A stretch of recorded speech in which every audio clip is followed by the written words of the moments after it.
Welcome to the Healthy Family Summit. And here today I am with Elissa Arnheim from Healthy Gut, Happy Child. Hello, Elissa, welcome. Hi, it's so nice to see you again, Christine, and thank you so much for having me on here. It's such a privilege. I love No, the privilege is mine. I am very excited to hear everything you have to say about building our gut biome to prepare ourselves for the transition to fall and winter. So much great information I know you have to provide to us.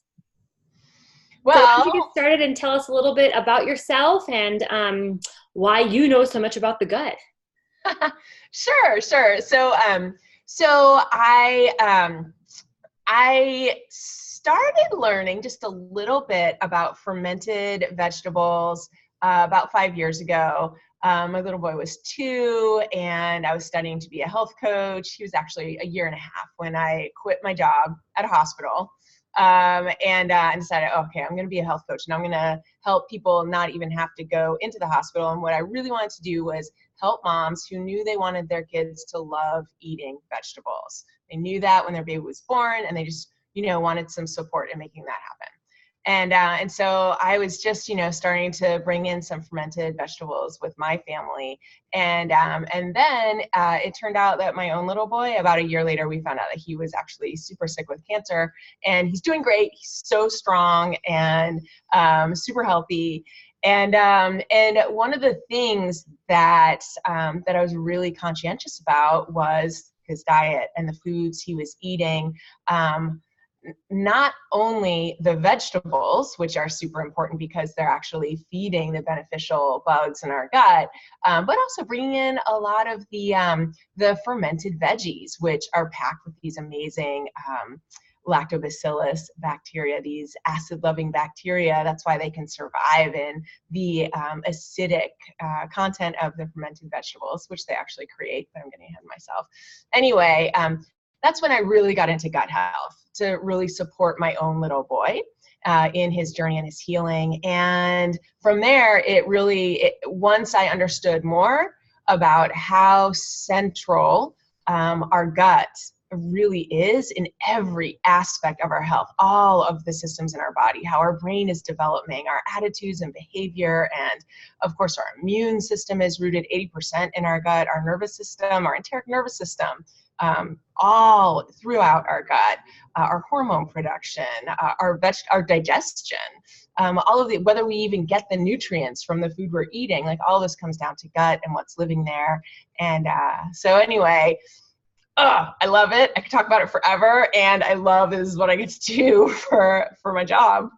How exciting, how wonderful to have your son, to have you as an advocate, and great for us, for people who don't know as much about the gut, to have you study this and be able to share your information with us. That is phenomenal. And, you're right. So they say that our gut is our second brain, that it directly communicates with our brain up in our head. And so much more research is coming out now to even further substantiate everything that, ancient worlds and tribes and historical cultures have known for many years, and now we're just waking up to this information. So yeah. Well, what should we do first as far as taking a look at our current diet and kind of maybe making some swaps or adding to? If you're listening to these word fermented vegetables and like thinking about sauerkraut and just like, kind of freaking out, like, I don't want to eat this. How am I going to get my kids to eat it? It actually is really easy. And grown-ups actually become massive fans of raw fermented vegetables just as quickly as kids do once they're exposed in the right way. And I also want to make a distinction here. We were just talking before we started about some ferments you were eating lately, and there's a very important difference between the sauerkraut you find on the shelves in the middle of the grocery store and the raw fermented sauerkraut you'll find in the refrigerated section. And our ferments, the fermented vegetables and the pickles and krauts, I want everyone to know that you have to get them in the refrigerated section, because these jars are full of not just the vegetable, but live probiotic bacteria. And that sounds totally gross because we're all programmed to be like, oh, bacteria is bad, it causes disease. Well, only a few, so few bacteria in the vast world of bacteria that are out there, just a few of them actually cause disease. Most of them are pretty awesome. And our bodies are full of the awesome ones most of the time. So we want to get those raw, fermented, superpower, probiotic, beneficial, microbe-filled veggies in the refrigerated section. They're refrigerated to preserve the lives of these little helpful critters. If you're like heat pasteurizing them or filling your jars with vinegar, then you're actually killing all the good guys. So, they're fun to eat if you like them, but we really want to go to the refrigerated section. That's such an important distinction. So basically, in order to get the benefits of the ferments, you need to make sure that they're raw fermented and not either used with heat or vinegar, which is going to kill what we're trying to.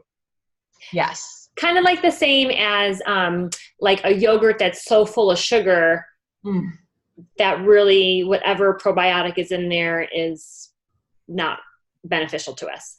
That is a great example to bring up because, that sugar is actually feeding the pathogenic bacteria that really kind of make us sick. So you're going in the opposite direction. Okay.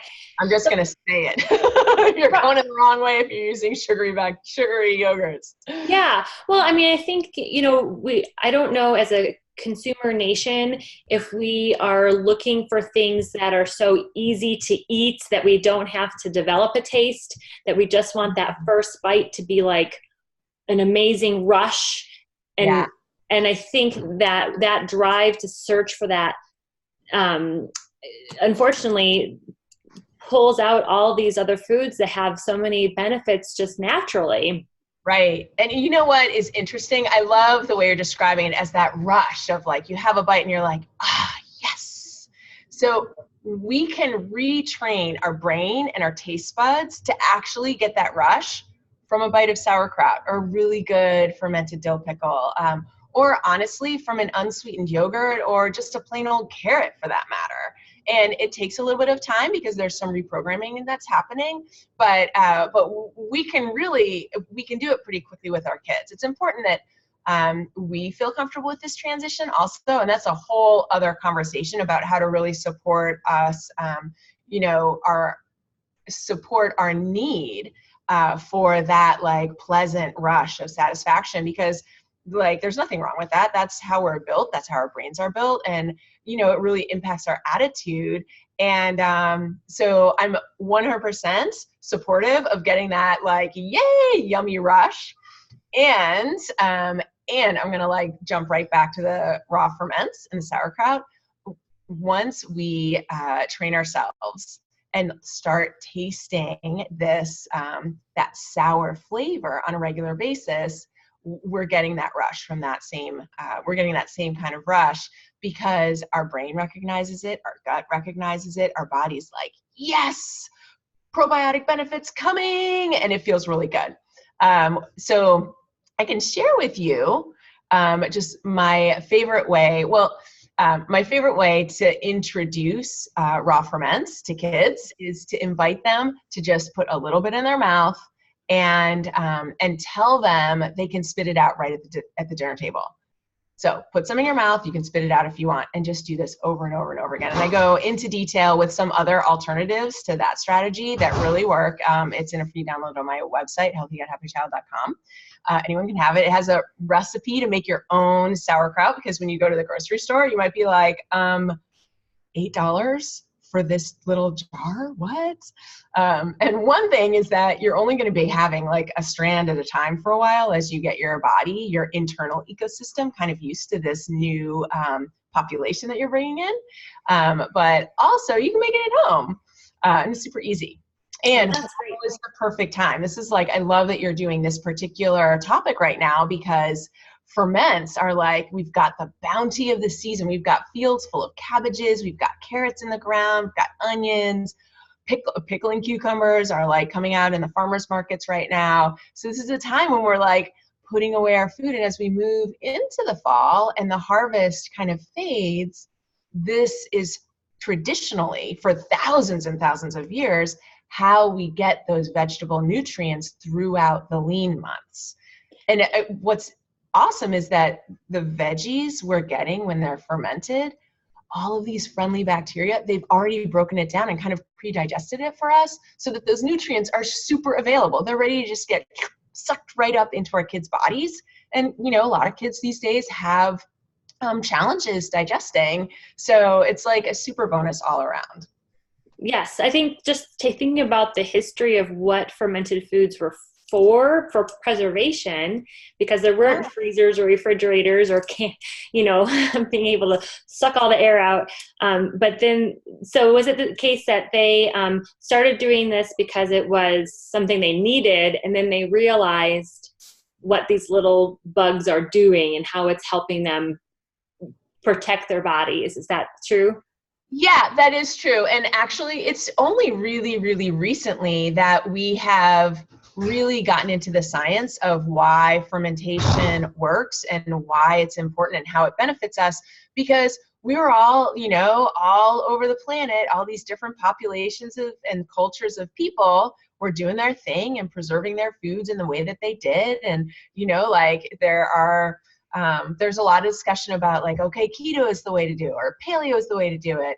And honestly, like, depending on where you were on the planet Earth, you had either fattier foods or you had more carbohydrate-y foods. You know, like if you're living in a Pacific island that mostly grows sweet potatoes and plantains, that's what you're going to eat. And so your body is going to be adapted to processing carbs in a certain way, right?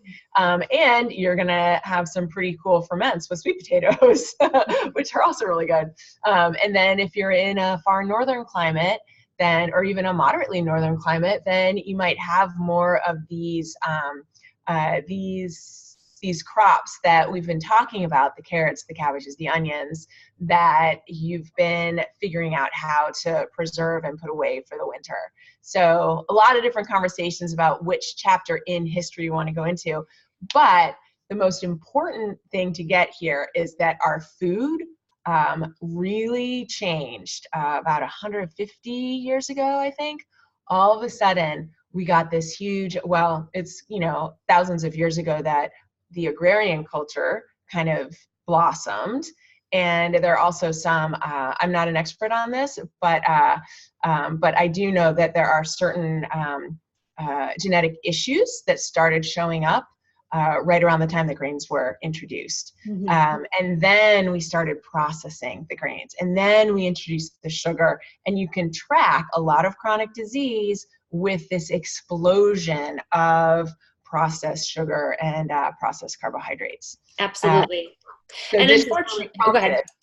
this has really prompted a lot of investigation into, okay, what are the healthy people doing, and what's different about what they're eating and what they're doing? Absolutely. And I think it's hard today in 2019, as we come into 2020, to think that, why aren't we healthier?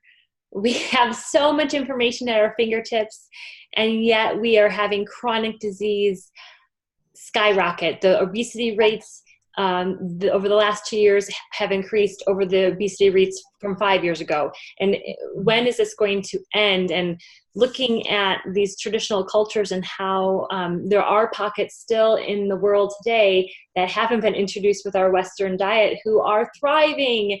And what are they doing? And, you know, fermentation of fish, fermentation of so many things. So when we look at that, you talked about the creation of the probiotics within the food. So can we go back and maybe talk about like why that's important to our bodies and what that does for us?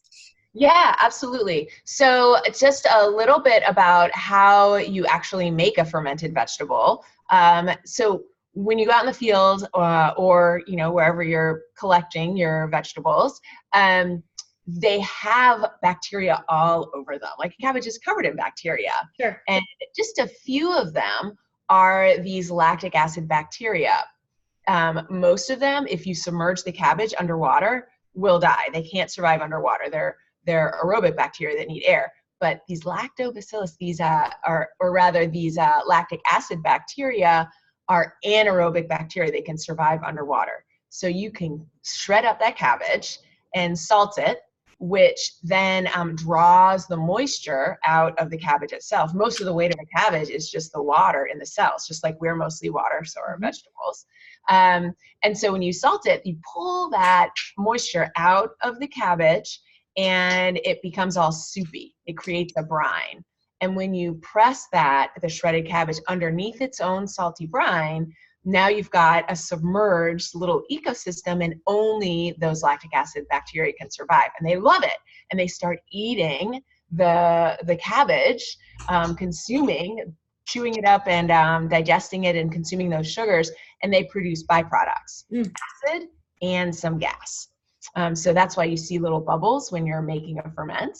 And it becomes more acidic, which is killing off a lot of the other bacteria that maybe did survive being underwater, and making it more acidic so that those original bacteria, they can no longer survive, but some other bacteria that love acidic environments, they come in and are like, yeah, woohoo, and they start multiplying and making it more acidic, and then they can't survive. And it keeps going like that in basically an ecological succession until they get to this sour, partially digested jar of fermented vegetable that then we can eat, and really we get the benefits of it. So I think you asked a little bit about why is this beneficial to us? Is that the question? Okay, so when we bring in these probiotic bacteria and the raw fermented vegetables, not only are those nutrients readily available for us to absorb really quickly, we don't have to do the further breaking down and digestion and absorption so much. There are also these lactobacillus bacteria riding in with the ferment. So there is some question about how many of these bacteria, if they can actually make it through the acidity of our stomach, and there's also evidence that whether they make it through intact or not, their parts even are very beneficial in our system. They're still carrying messages. So they're supporting, but it is known that introducing these fermented vegetables supports digestion, nutrient absorption, supports our immune system, and I'm trying to think which should I share. So there are studies that show that that people who are eating these ferments get sick less. Oh, their whole immune system is operating at a higher level, and part of the reason for this is that the different kinds of bacteria and microbes that we have in our bellies, some of them are super symbiotic, like they really want to work with each other. They're commensal bacteria. Others of them are more pathogenic, and they just want to like take the resources for themselves and reproduce. I sometimes describe it as like you've got a party in your gut, and who do you want coming to the party? Do you want the people that show up with a nice tray of food to share, and at the end of the party they clean up, and like while they're there they're like talking to the different guests, making sure things are going smoothly, having a good time? Then there are these other kinds of microbes that like they show up to the party and they're like, yeah, where's the food? They don't bring anything, they eat everything, they leave garbage places, and then they leave and they don't clean up. And so obviously you want the happy, like good party goers, and those are in the ferments, right? And so they're also helping to build up and repair the actual gut structure in our bodies. So excellent. In our bellies, they're actually producing something called butyrate, which is like fuel for our gut lining. And the not so good party goers, the pathogenic stuff that love to eat sugar, processed carbs, the more they expand, the more they actually break down the gut lining. There's a mucus layer inside our gut that that supports our gut bacteria. But some pathogenic kind of gut bacteria, gut microbes, like they're just gonna like eat and take advantage of everything available to them. And when that mucus layer is gone, then our nerves, the nerves that are in our gut, they're really exposed. We need a cushy layer to protect them. And so that kind of in a nutshell is a little bit about what's going on in there. That's a great analogy. I actually have not heard of that party example, so I think it makes me picture it exactly what's happening. And that cell layer is only one cell layer thick before you get to that mucus lining. So we need all the protection that we can.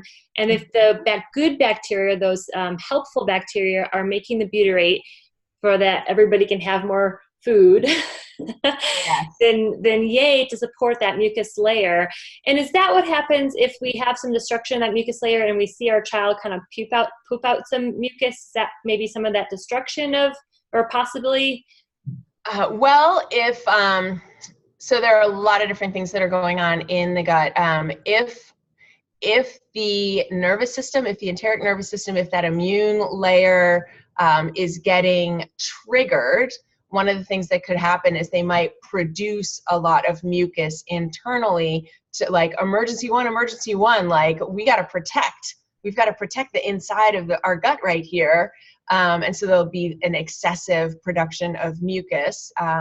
And so that might be what people are seeing. I don't really want to conjecture, because there's so many different things that can be going on. Would it be a little bit of a warning sign, or not that there's a major medical problem, but pay attention? Pay attention. If your child's poop doesn't look really good, and if it's super stinky, if it's slimy, if it's mucusy, if it's super hard, dry, not showing up. Did I say if it smells really awful? I mean, poop smells, but some poop smells really bad. A lot of poop these days smells really, really awful. It's not supposed to smell that awful, to be perfectly honest. So if anything feels a little off, then definitely find not just any old doctor, but find someone who is more integrative, functional medicine oriented, who is not, there's a lot of poop that's not looking good. A lot of kids are really sick right now. And so feel normal. It can seem normal. And a lot of practitioners might say, oh yeah, I see this all the time. It's, this is pretty normal, but it's not okay. Right. That's a really important distinction. When my little boy was 2, he was potty training, and he was doing great, but he was having some really mushy poops, like smelled weird, looked weird. And I kept asking people, hey, this seems weird. What's going on? What do you think is going on? Is this normal? Because, I didn't know about everybody else's poop. I just knew about my kid's poop. And like everyone that you talk to, like teachers and pediatricians, and they're all like, oh, you just eat so many vegetables. Mm-hmm. You eat a lot of vegetables. My poop isn't like that. I eat a lot of vegetables, right? And so I was like, what's going on? But you know what? Later on, like a year later, we figured out that he was completely intolerant to gluten. Mm-hmm. Pulled that one food out, things normalized. Right. Yes. So if it feels like there's something off, don't stop until you find the person that is going to keep going with you until it's resolved, because our intuition as mothers is important. Yes. And it's important to take it seriously. Yes. Agreed. And no one else is going to advocate for your child more than you. Yeah. And go ahead and do your research. Listening to these talks are so important to gather information and go back to your pediatrician with some facts that you've gathered. I had a parent just the other day say that she was concerned about the consistency of his poop. It was just really, really soft. She also thought that maybe he was eating too many fruits, and her first instinct was to cut out the blueberries. Mm-hmm. But he's also eating fruit juice, and he's also on, cow and dairy. And I said, hold on, let's not cut out the actual food of the blueberries. Right. Let's take out some of the other things first, and then see, because the whole food, right, is what we want to be. We want the whole foods. There is a short list of super inflammatory foods that a lot of people are eating every day, every meal. And we don't eat gluten or dairy right now. And people are like, oh my gosh, what do you eat? There's nothing left. If I took out gluten and dairy, there'd be nothing left. I'm like, well, actually, there are like 1.5 million foods other than gluten and dairy. Like, Right. really? There are a million zillion things to eat, but we're just so programmed in our culture that like breakfast is bagel and cream cheese, lunch is ham and cheese sandwich, dinner is pizza or pasta with butter, or but there's no real food in there, right? Like, Yes. where are the vegetables? Where are the fruits? Where are the whole things? Yes. And so it takes a little bit of practice and warming up. And a big part of kids being sick right now is a combination of, we as parents grew up in this time where like our food supply like shifted dramatically in just, like a couple of decades really. And so our normal is different. And at the same time, the diversity in our guts and the composition of the microbes in our guts has plummeted during that same time. And so our kids are far, far less able to manage the inflammatory foods and all the other toxic junk in our world. Mm-hmm. So they're triggered a lot more easily. So they have less resilience and they have way more stressors. So, when we consider my grandmother ate this and she was fine. Mm-hmm. Well, there's a lot that hadn't happened yet when your grandmother maybe started serving Toll House cookies out of a box. Right. Absolutely. And I think a lot of this can seem daunting if currently you're having a diet that is predominantly grains and foods and mixes that come out of the box. By no means are we trying to cut you down.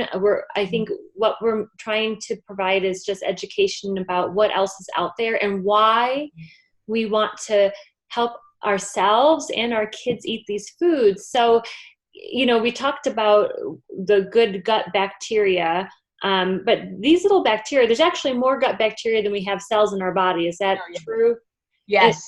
And so, they help support our immune system, but why else would you encourage somebody to change to adding these ferments and just vegetables in general?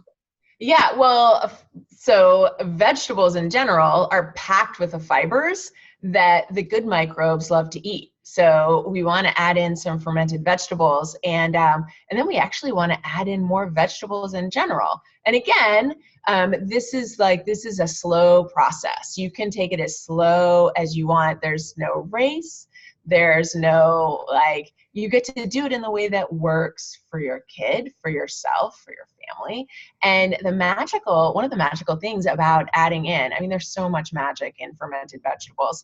But one of the amazing things is it actually helps to shift what you're hungry for, because you're bringing in these microbes that love eating vegetables. And I have a jar right here, actually, is something that was just sitting on my counter. The microbes in here, they want to eat vegetables. Obviously, that's how they came to be. That's what they're doing. They're just in there with a bunch of vegetables, eating away, happy as clams. And so they're actually going to expand a picky eater's appetite naturally. And so it's a really nice gateway to start adding in maybe some sweet vegetables, maybe a couple carrot sticks, or maybe you can get a peeler or one of those julienners, just a little hand tool, and scrape little curly fun looking pieces of carrot. And there are lots of approaches to picky eating, and one of them revolves around exposure. And getting used to seeing something around. And I think that is really important. Just put a little bit of that vegetable in their lunch every day, just a teeny little bit. They can move it aside. Maybe they'll scream if they don't want it in there. There are probably some other things going on that are triggering some neuro imbalances if they're very intolerant of anything really. But that's a whole nother story. Anyway, just keep going and just see what happens. It's depending on what's going on and what kind of internal imbalances we're addressing, you can have almost, after working on something like this for a week or two, you can have an overnight shift in your child's appetite. It's really fun. It's super fun. Excellent. So somebody who isn't usually using any ferments at all, you had mentioned maybe just even one strand to start with. You said have the kid place it in their mouth. They may spit it out. And as a parent, you may be like, whoa, what do you mean spit out their food? I'm telling them not to spit out their food. So this is a special circumstance. Yeah, it's like treat it as life or death. If your child is not eating vegetables, they're going to get really sick. Yeah. Probably sooner rather than later. Yes. If they're not eating vegetables, they're missing out on all the fiber. We've known for many, many decades, fiber makes people healthier. It's taken a long time for the science to catch up on like why the fiber makes a difference. And there are multiple reasons, but it's feeding the gut microbes that support all of the rest of the systems, including our immune system, including our metabolism. So it's really, really, really a matter of maybe not life or death today, but quality of life or yucky quality of life. Right. So work on it slowly, one strand, and spit it out of the table. Spit it out of the table. And tell them, this is you can even start out by saying, this is what I want you to do every day this week. You have to, be the mom, be the parents, put on your big panties, put it in your mouth, and spit it out if you don't like it. Right. See what happens in a week, because oftentimes it gets really easy, and these kids, without really thinking about it, they start chewing and swallowing, even though they're welcome to spit it out. Right. See what happens, explore, find out, and then go from there. Yes. And we have 9 senses. I talk about the 9 senses, the 5 that we know, and we want to really use all of these. I see the vegetable. I can feel the vegetable. What does it taste like on your tongue? And then that interpersonal sense, the sense number 9. So if I'm there as the mom being like, oh, I don't know, you better not, I don't think you're going to like it. That they feed that mirror neurons. They see that. Yeah. So let's use all 9 of our senses to get across that this is good and healthy. And also as a parent, and I say this out loud because I have to say it to myself, take a breath. If they don't do what's expected, it's okay. Yes. Oh yeah, totally. Parenting definitely is, breathing helps a lot. Breathing is really important. I have to stop myself and be like, okay, all the time. And this is one of the things I do with clients all the time is we start our sessions with a few deep breaths. Because it's important to shift back out of emergency mode, which we get stuck in really easily all the time, back into our rest and digest parasympathetic mode, and it makes a difference. And I love what you brought up about the mirror neurons and parents modeling essentially, and what we model, what we do, what we say really doesn't matter. Just I could just stop talking, really. I don't, but I should maybe. And because all they do is what we do. And so maybe after your kids go to sleep, we parents should be eating the strand of sauerkraut every night for a week and see what happens, and spitting it out if we don't like it. I mean, we could do it with our kids and just do it in really good faith and 100% in. Okay, I'm going to see what happens. Oh, I didn't like that today either. Let's see what happens tomorrow. And just really reinforce that curiosity and keeping going. In every part of my life, the most important thing is to keep going with the thing that I want. Absolutely. And the thing that I've seen with my 3 kids is the more I push it, sometimes they give me that, even for things that I think they're going to like. But just yesterday, my 7-year-old asked me for an avocado. Okay. Yes, you can have the whole thing. You want me to go get more? Yes. They asked me for pouches at the grocery store that had blueberry and spinach puree, and they ate it. Nice. And they're 7 and 5, but I'm okay. Yes. Yes. I love it.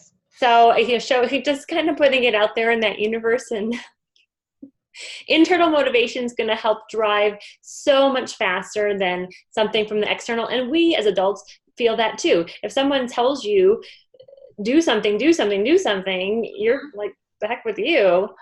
Yeah. And so there's a fine line here. There's the do something, I'm making you do it. And then there's the do something. There's something really important here. And I'm going on this journey with you. And we're going to find out together. You and I together, we're a team. It's all how you frame it, right? Absolutely. And you get to decide, what are the important things? What's worth it? Very true. And everybody will have something that's different and that's most important right now for you and your family. And 6 months from now, that important thing might be different. Yeah. I love that. Because there are many things in my life that I have been introduced to and said, interesting, not doing that. But then a certain amount of time later, I was like, okay, that thing now is the time. Yeah. It's not the right time for everyone all the time. Absolutely. That's really great to bring up. And again, to give permission to our moms, dads, anybody watching, that all of this stuff may just be something that you pack away for later. And that's okay. Mm-hmm. Yeah. Yeah. So to wrap up today, Elissa, what information should we kind of think about as we transition to fall and really focus on just even getting started, besides the taking the, one bite, spitting it out? Anything else we should start with? The fall, I love eating with the seasons, because our life is rhythmic, life is seasonal. We have seasons shifting, whether it's warm, cold, rainy season, dry season. All of the plants around us are shifting, and there are seasons of plenty and seasons of scarcity, seasons of ripening, seasons of storage, and so this is a time in these like temperate latitudes where we have certain kinds of vegetables that are ripe. And it's a nice time to start exploring how to prepare them so that they taste really good to our kids. And I invite everyone to try an experiment of doing a few very simple preparations. Try just cutting up the vegetable and putting it in a steamer. Just steaming it, leaving it alone, and then you can try it on its own with your kids. Then try adding a little bit of oil, a little bit of olive oil, and try it again. And then try it with a little bit of salt and see what you think. And then try taking those same vegetables or different vegetables, like no rules, like rules just get in the way, right? So then try some vegetables and just put them in the oven, cut them up small, put them in the oven with a little bit of oil and salt on them, and roast them. And it's so nice for the fall. It's warming. It's delicious. The house fills with the aroma. You can try out, like, what is it like if we put rosemary on it? What is it like if we put garlic or parsley? Or experiment with just a couple really simple preparations of vegetables, and enjoy. Pay attention to what's ripening, what's available. Eat seasonally if you can. Really connect it to what you're seeing outside, the weather. Mm-hmm. No, those are great things. I love the experiment because kids generally are curious, and especially if you had them all right next to each other, you could we're going to test it, the first one. What does that taste like? What does it taste like here? And even if they don't want to do it with you, you can still kind of give your observations. Yeah, and what's their favorite? Yeah. Like, how do you want to eat your vegetables? Yes. If they say, oh, I love broccoli when you put it in the oven, yeah, I'm going to put your broccoli in the oven. Right. Sure. Yes, absolutely. Absolutely. Or two, kind of asking them in advance, what do you think it's going to taste like? Is this going to taste sweet or sour, or what are you expecting it to taste like? Because that expectation, if they're expecting something bad, it's probably not going to taste very good. So. Tastes very good. And, get your kids to help. Even little kids, like when you teach them how to use a knife properly, they can actually use a knife. Mm-hmm. You can give them broccoli florets when they're really little to break up into smaller florets. Like really get them, like you were talking about the 9 senses, really connect with every one of them if possible. Get their fingers in it, get them, let them taste it, play with it, throw it, just let it be fun. Absolutely. Let it take on its own form that is not something that you've created. Let your kids create and see how much more engaged they might get. Who knows? Absolutely. Yeah, very important, that child-led discovery and play. And I'm not saying that they should throw it at you, but but yes, please play with your food, and that's an important part of exploration as a child. Great, Elissa, we have learned so much today. And we can talk just briefly about yogurt. So I think that can provide a lot of good probiotics for us, but if we're going to be out the store, we're not going to maybe necessarily start off with making your own yogurt. If I wanted to buy something, what should I be looking for? Oh yeah, absolutely. You want to flip over that package and look at the ingredients and look for where the sugar is. Find out if there's sugar in there. And then if you, it might be right up at the top, and then you want to choose a different one and see where, maybe there's a sugar down lower, but there are lots of words for sugar. So sometimes companies get really clever and they're like, okay, we'll put in a little coconut sugar, and then we'll put in a little date sugar, and then we'll put in a little, maybe some corn syrup, or maybe some brown rice syrup. And so it might not be immediately obvious, but when you add up 3 or 4 different kinds of sugar, then you're back up to the top of the list again. So if you're concerned about sugar, just be curious, read all the way down. And I have to say, reading labels when you're shopping, especially when you have kids, it's really easy to miss stuff. So if you miss something, you get home and you're like, oh, look at this. This is all sugar. Oh, well, I've brought home tomato sauces before that I thought didn't have added sugar. And then we get home and I'm like, oh, look at that. And I have nothing else for dinner. We're having dessert for dinner, everyone. Yeah. Isn't that funny that they feel the need to add sugar to tomato sauce? So right. Many things now, even tortilla chips. If you go through the chip aisle, so many of them have sugar added. Yes.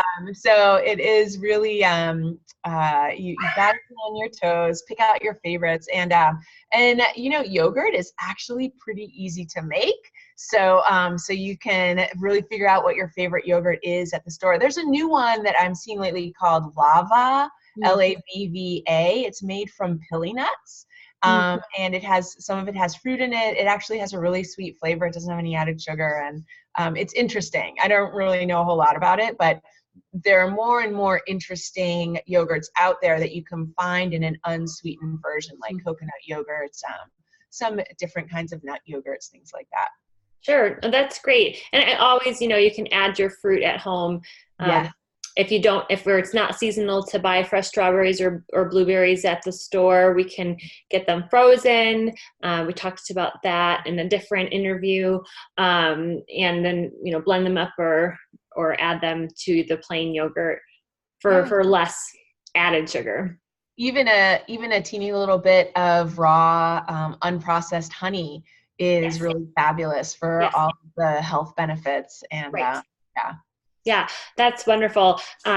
Again, thank you so much. We're going to have your links posted underneath the video. And you said that you had a free download on your website if you sign up there. I sure do. Yeah, you can learn all of my secret, help your kid and yourself fall in love with fermented vegetables, all the directions, and a recipe for making your own raw fermented sauerkraut.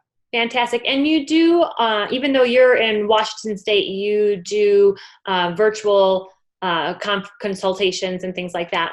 I do. I work online, and my groups have people from all over the world, and I work with clients individually as well. Well, great information. I love everything that you had to share today. So thank you so much, and enjoy your transition to fall. Thank you so much, Christine. Thanks for having me. Okay, bye-bye. Wait.